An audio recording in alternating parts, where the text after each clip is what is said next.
আজ সেই বহু প্রতীক্ষিত দিন এবং যেদিন যাদবপুর বিশ্ববিদ্যালয়ের সমাবর্তন অনুষ্ঠান ধোপে টিকল না আচার্যের নির্দেশ, অপসারিত উপাচার্যের উপস্থিতিতেই যাদবপুরে সমাবর্তন অনুষ্ঠান। কোর্ট বৈঠকে সিদ্ধান্ত, পড়ুয়াদের হাতে ডিগ্রি তুলে দিলেন সহ উপাচার্য।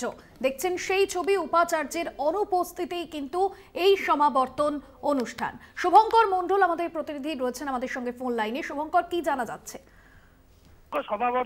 সমাবর্তন নিয়ে বলা যেতে পারে একেবারে টানাপোড়েন চলছিল আদৌ হবে কিনা।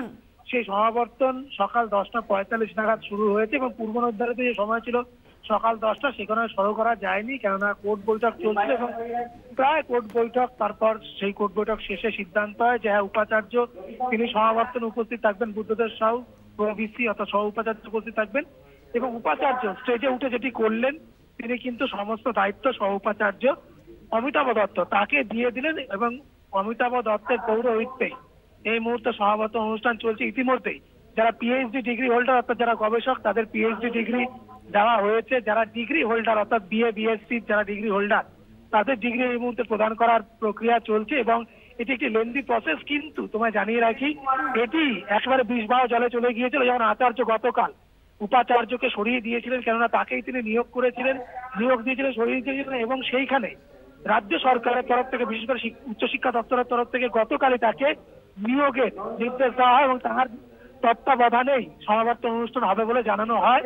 এবং সেটি আজ কোর্ট বৈঠকে দুটি বিষয় উত্থাপন করেন উপাচার্য বুদ্ধদেব সাউ। সেখানে তিনি এক, আচার্যের যে তাকে অপসারণ এবং দ্বিতীয়, রাজ্য সরকার তাকে রাখতে চেয়ে যে নোটিশ বা যে চিঠি পাঠিয়েছে সেটি তিনি জানান এবং সর্বসম্মতিক্রমে সিদ্ধান্ত হয় না, উপাচার্যের তত্ত্বাবধানেই সমাবর্তন অনুষ্ঠান হবে। এবং সেই সর্বসম্মতিক্রমে সিদ্ধান্তের পরে সময় অনেকটা গড়িয়ে গিয়েছে, এখনো কিন্তু সফলভাবেই যে অ্যানুয়াল কনভোকেশন বা যে বার্ষিক সমাবর্তন সেটি হচ্ছে।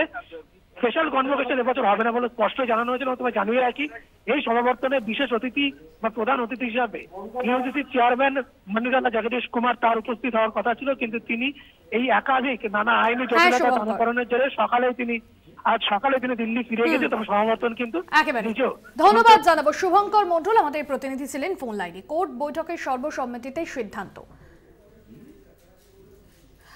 যাদবপুর বিশ্ববিদ্যালয়ের উপাচার্য রেজিস্ট্রার কি জানিয়েছেন শোনাবো।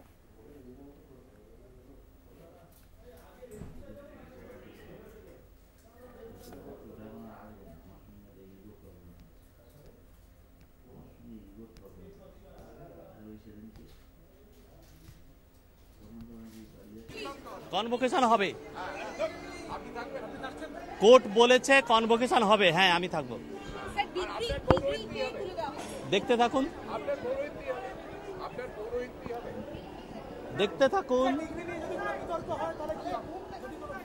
দেখতে সে তো দেশের আইন আছে। কনভোকেশন, কোর্ট বলেছে কনভোকেশন।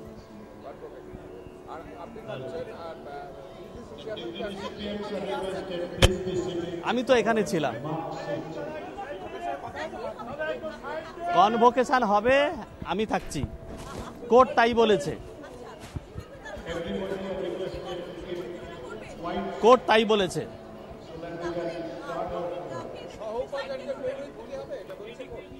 না, কোর্ট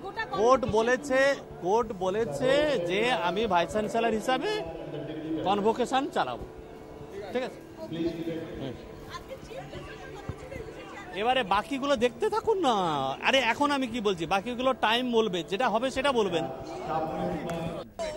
কনভোকেশন যেমন হওয়া তেমনই হবে, কনভোকেশন যেমন হবার তেমনই হবে। আমরা ছাত্রছাত্রীদের কোনো রকম কোনো সমস্যার মধ্যে ফেলতে চাই না। আমরা আমাদের কোর্ট মিটিংয়ে সিদ্ধান্ত হলো, যেহেতু এটা অটোনমাস বডি, তাই আমাদের কোর্টের মেম্বাররা, মাননীয় মেম্বাররা যেটা স্থির করেন সেইটাই হওয়ার কথা। সেটাই হলো, কোর্ট মেম্বাররা আমাদের ভাইস চ্যান্সেলরকে অনুরোধ করলেন যাতে পরবর্তীকালে যাতে কোনো আইনি জটিলতায় আমাদের ছাত্রছাত্রীদের ভবিষ্যৎ আটকে না যায়, তাই এই কনভোকেশনটা পরিচালনার দায়িত্ব যাতে উনি প্রভিসি স্যার, যেহেতু তার পোস্টটা নিয়ে তো কোনো বিতর্ক নেই, তাকে যাতে উনি দিয়ে দেন এবং তিনি সেরকম দেবেন। হ্যাঁ, উনি থাকবেন এবং উনি দিয়ে দেবেন। কনভোকেশন